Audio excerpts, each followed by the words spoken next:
ultimately, the appeal was allowed, which means that the convictions have been quashed.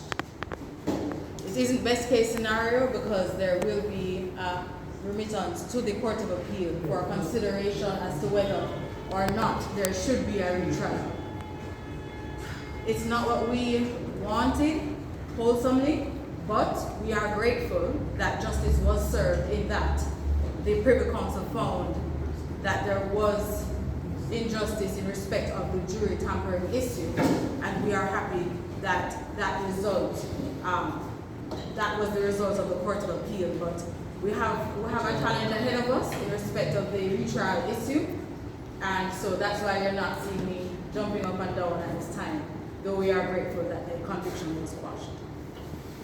This conviction, which has been worldwide in its broadcast by media throughout the world, has been quashed.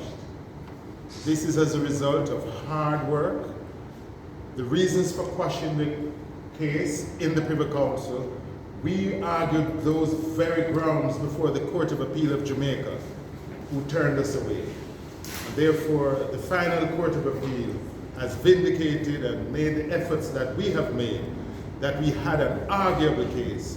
We were alarmed when the Jamaican Court of Appeal did not take that jury point. And it took another court to say there was a breach of the constitutional rights of Sean Campbell. We are thinking that this is an instructive judgment. It ought not to have had to go to the Privy Council. It should have been stopped by the trial judge. If not, it should have been stopped by the Jamaican Court of Appeal. And therefore, the men who have been convicted for 10 years, and one day today, the 14th of March, they will live again for a retrial consideration. Now, when we go to the Court of Appeal with this matter, the Court of Appeal has to decide whether it is fair after 10 years in prison, rather 12 years in prison. We'd have to get lawyers again before the case, with all the publicity that has been made about voice notes and all that has been circulated in the Jamaican population.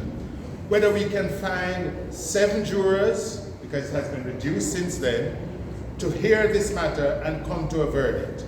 We will be fighting in the Court of Appeal to tell that court that in all the circumstances, it would not be in the interest of justice for Sean Campbell to be placed on a retrial. And to be clear, the Privy Council hasn't said that there must be a retrial. The Privy Council is saying, let the Jamaican Court of Appeal decide whether or not there should be a retrial. Right. So we are now into another trial. That is before the Court of Appeal. And therefore we'll be raising all the points. We're going back to the drawing board to make sure that justice is done in that court. Because what they would have gone through, and this would be the worst case scenario, trial, Court of Appeal, Privy Council, back to the Court of Appeal, and then the Court of Appeal orders a retrial. That doesn't seem to be like justice being delivered to the appellants in this matter. Thank you.